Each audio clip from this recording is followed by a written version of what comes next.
Nah, di dalam video kali ini kita akan menyampaikan bahwasanya yang namanya Salafi Wahabi, mungkin ada beberapa dari mereka yang tidak melakukan perbuatan yang radikal, akan tetapi dimanapun memiliki pemahaman yang radikal. Dan itu akan menjadi satu langkah di mana mereka akan melakukan sebuah tindakan yang radikal. Seperti apa? Misalnya masjid orang diambil, kemudian dikuasai oleh mereka, kemudian di sana kegiatan-kegiatan yang biasanya ada amaliyah-amaliyah ahlu sunnah wal jamaah, kemudian dialihkan dengan dalih itu adalah perbuatan-perbuatan bid'ah, perbuatan-perbuatan syirik yang menyalahi syariat Islam. Sehingga kelompok lain yang tidak sama dengan pemikiran dan apa yang mereka yakini itu benar, maka jelas kelompok lain itu akan dijustifikasi sebagai kelompok yang keliru, bahkan berani menyesatkan, membid'ahkan, naudzubillah, berani pula mensyirik-syirikan orang lain. Nah, ini bahayanya di situ. Oleh karenanya, ini peringatan bagi teman-teman ya. Peringatan bagi teman-teman, Salafi Wahabi nggak bisa dikasih hati, nggak bisa.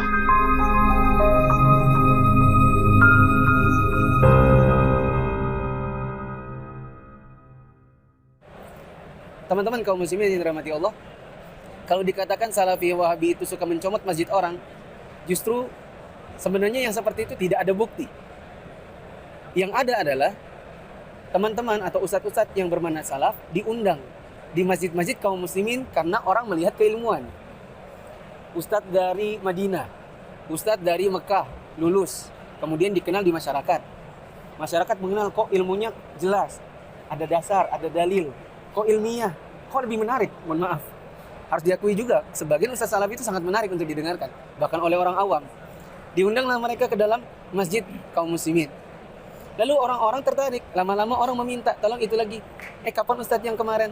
Itu ustadznya bagus, tolong dijadwalkan rutin. Lama-lama kaum muslimin yang ada di situ semakin suka melihat penampilannya seperti apa, diikuti. Seperti gini kan, bajunya gamis. Besok-besok sekretaris masjidnya pakai gamis. Bendahara masjidnya lama-lama pakai gamis. Ketua dakwahnya yang tadinya nggak ada jenggot, ikut berjenggot. Akhirnya lalu seolah-olah takmir masjid yang ada itu mengikuti ustadz yang sudah diundang dari kalangan salafi ini. Dan lama-lama image-nya adalah masjid ini diambil oleh salafi. Salafi itu nggak seperti itu. Saya di Balikpapan, sebagian teman-teman takmir masjid yang umum, yang memang itu masjid perumahan, saya bilang sama mereka, karena antum sekarang jadi takmir, tidak bermakna semuanya antum jadikan salafi. Mohon maaf. Kenapa? Kita harus sadar diri, ini masjid dibangun dengan dana masyarakat umum. Nggak bisa antum langsung sporadis, ini ambil semuanya gitu. Jangan. Biarkan dakwah itu mengalir tanpa antum paksakan. Nanti masyarakat akan melihat, ini loh lapak-lapak jualan dakwahnya. Ini lapaknya PS, ini lapaknya G, ini lapaknya salafi, ini lapaknya ini lapaknya tadi. Biarkan masyarakat yang menilai. Saya ngomong gitu sama teman-teman. Justru tidak seperti sebagian orang yang ini masjid dibangun bersama, tiba-tiba dikasih plang hijau. Paham kan maksud saya? Langsung jadi masjidnya. Dipasangi gelangan yang merupakan ikon ibadahnya. Maaf, tas misalnya. Yang tadinya mungkin di sebagian masjid tidak ada. Dipasang-pasangin lalu akhirnya berubah menjadi masjid satu warna. Justru salafi menghindari yang seperti itu. Salafi itu ingin dakwahnya diterima apa adanya tanpa dipaksa. Nggak benar kalau ada perkataan salafi itu mencomot masjid orang. Ya, di Balikpapan ada masjid ormas. Ustadz kita diundang. Lama-lama sekretarisnya, bendaharanya, sisi dakwahnya lama-lama berubah tanpa dipita, tanpa dipaksa.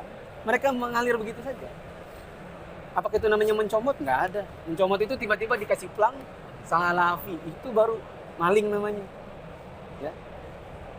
Yang kedua, salafi itu justru sangat cocok di Indonesia. Di Indonesia ini provokatornya banyak, ya kan? Di salafi atau kajian salaf, jangankan berontak kepada pemerintah, demo aja diharamkan.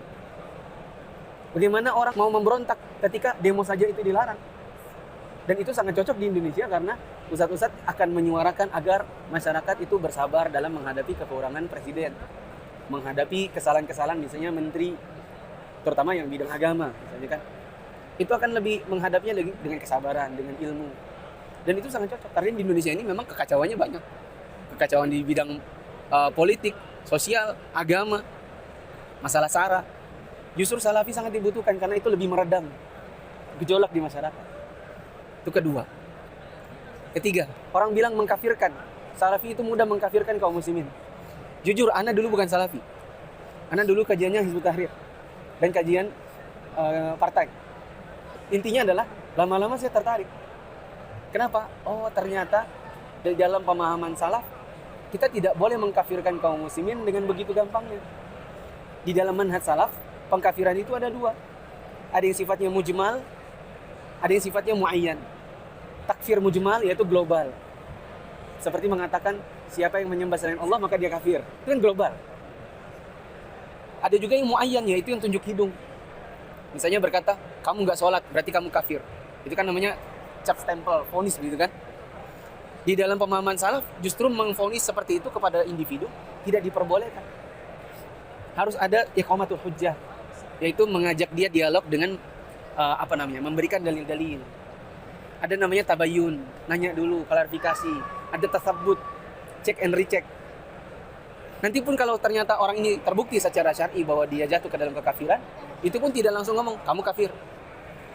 Ya, singkat kata, di dalam manhaj salaf, justru orang itu tidak diperbolehkan untuk mengkafirkan kaum muslimin dengan mudah. Begitu. Meskipun secara syar'i kita sudah bisa tahu, oh ini dukun misalnya. Dukun itu jatuh ke dalam kekafiran kan begitu. Menjustifikasi itu sangat dilarang di dalam manhaj salaf bila itu dilakukan secara serampangan.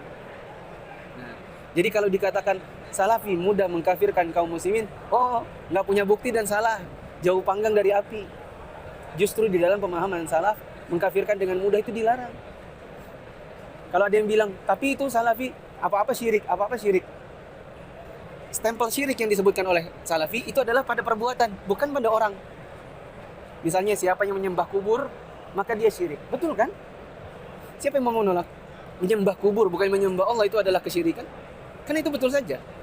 Adapun pelakunya orang per orang, misalnya kita punya tetangga, dia suka pergi ke kubur, kita nggak tahu dia ngapain, atau kita pernah tanya, kamu kalau ke kubur ngapain? Oh saya tawasul di situ. Itu nggak langsung, oh musyrik, nggak ada kayak gitu. Ya, yang ada cuma sekedar penjelasan. Kita kalau ke kubur yang disunahkan adalah memohonkan ampun buat yang dikubur, memohon sesuatu kepada Allah. Kalau kita datang ke situ kemudian kita berkata, wahai kubur, berikan saya rezeki, berikan saya jodoh, maka ini yang disebut dengan syirik. Dan yang dijelaskan adalah perbuatan, bukan stempel orang per orang gitu. Singkat kata, kalau ada orang mengatakan salafi itu tidak cocok di Indonesia, keyakinan ana justru sebaliknya. Salafi itu mengajak kaum muslimin untuk beribadah kepada Allah dengan mentauhidkan Allah dan tidak mudah dalam mengkafirkan seseorang. Adapun penjelasan tentang sebuah perbuatan, oh ini kekafiran, oh ini kemusyrikan, yang dimaksud adalah perbuatannya. Adapun individunya tidak seperti itu, tidak serampangan. Yang kedua, di Indonesia itu banyak provokator. Di Indonesia banyak orang yang mengajak kaum muslimin untuk memberontak kepada pemerintah. Pemahaman salaf justru mengajak kaum muslimin untuk meredam gejolak dan menghadapi kesalahan pemerintah dengan lebih kesabaran, dengan doa. Ketiga, dai-dai yang bermanhaj salaf itu dakwah diminta, tidak minta-minta untuk diundang. Kemudian bila akhirnya dakwah mereka diterima kaum muslimin, lalu kaum muslimnya minta lagi dibikinkan kajian rutin, akhirnya masyarakat berubah. Penampilan mereka yang tadinya misalnya sholat hanya pakai baju kaos, sekarang pakai baju gamis. Yang dulunya baju seadanya, sekarang sudah baju yang lebih baik. Yang dulunya celananya terinjak-injak, sekarang celananya di atas mata kaki. Itu semua mengalir apa adanya, tidak pernah diminta, diatur dan seterusnya. Justru sebaliknya, ada sebagian orang masjid-masjid umum tiba-tiba dibikinkan plang, dicap ini adalah masjid kami. Gitu. Kalau salaf tidak akan melakukannya seperti itu. Wallahu a'lam bishawab. Semoga bisa menjawab tuduhan yang tanpa dasar.